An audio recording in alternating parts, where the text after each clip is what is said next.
long holiday, tracking other stock markets across Asian markets as well as Wall Street rallied. Today's data also showed that services sector in China returned to positive levels. Mainland Chinese stocks paid earlier gains but were still higher by the close. European markets pulled back slightly after a roller coaster week for global stocks, with investor focus now turning to a key U.S. jobs report. Stateside U.S. stock futures little unchanged during pre-market trading this morning, following a broad rally yesterday's regular session.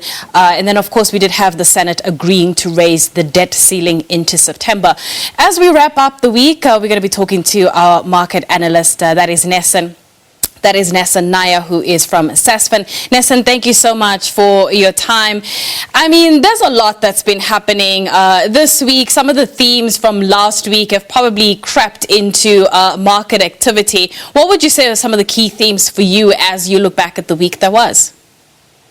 Yeah, Nastasha, I think this week has been all about sort of fossil fuels, especially fossil fuel prices. Kicked off on Monday. Oil price hit over $80 a barrel, certainly recovered from those lows, those terrible lows we saw, last year during lockdown. A lot of analysts calling it even higher, close to $90, $100. Of course, OPEC looking to benefit from the sort of higher oil price right now. And I think the resumption of global economic activity, a lot of countries around the world have almost opened up almost completely, actually, and that's going to create a big demand for oil, which is creating a spike in the oil prices. Supply struggles to meet demand.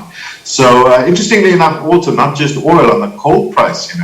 Coal price 2 years ago was $45 a ton. Traded this week close to $250 a ton. That's thermal coal used for power stations. So I think a lot of attention focused on energy, and of course of the JSE we saw Sasol hit almost 300, and of course Tungela Resources that came out of Anglo American, so one a lot of people looking at, hit 100 this week. All right. So speaking of the JSE, and let's bring in global markets as well. How would you describe the market sentiment right now ahead of that key jobs report that we're waiting for?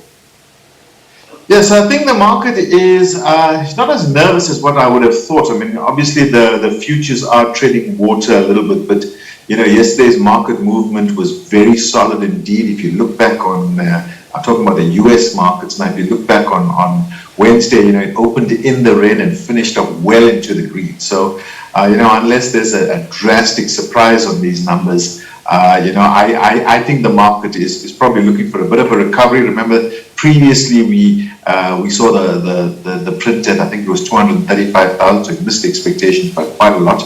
But this time around, I think there will be a recovery in those numbers, and hopefully it wouldn't be too much of a surprise.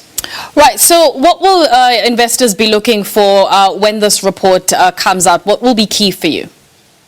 I think, obviously the number itself is, I think, 480,000. I can't remember the exact number, but I think the key theme is, what's going to happen to the underlying unemployment rate?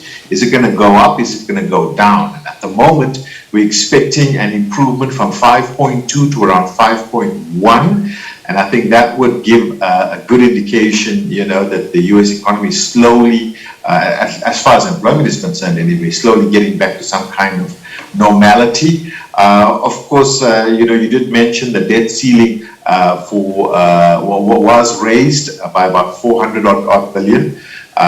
It's an enormous number, but anyway, it does set the stage for what's going to happen in December, because a lot of analysts seem to believe that there may actually be a repeat of 2018 when the government shut down.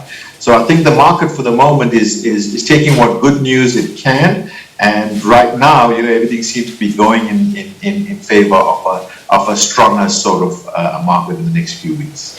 On that note then, given some of the volatile rages we've seen this week across various asset classes, do you then believe that the market has actually priced in, the Fed taper at all?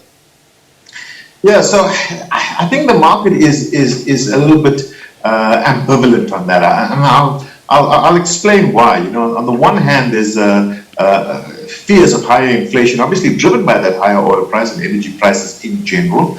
And I think if you looked at what happened this week on the commodity side, a lot of the commodity shares were driven higher by higher commodity prices, especially amongst precious metals.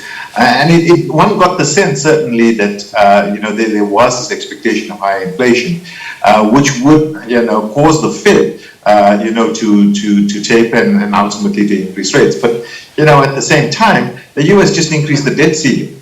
So I'm not sure. There's so many factors at play here. I think it makes the Feds work very hard. Because if you've got a country that's increasing its debt levels as fast as the US, you don't actually want to be tapering those bond purchases. Right. So we've got about, say, 3 months left to the end of the year, and it's amazing how quick time goes by. How would you characterize the past 9 months or so? I'm not even counting October as yet, the 9 months. I think it was, so far it's been a tale of two halves, really. The first half of the year, we saw, this rapid increase in commodity prices. We saw the commodity shares pick up. We saw commodity companies in South Africa produce unbelievably enormous profits. And across the board, not just on the platinum and the gold counters, but also, the likes of Kum, etc. The second half of the year, we've seen financial shares come through a lot stronger. And, these were the value plays that hadn't fully recovered from COVID-19. Yeah. So I think the rest of the year is going to be a repeat of what we have.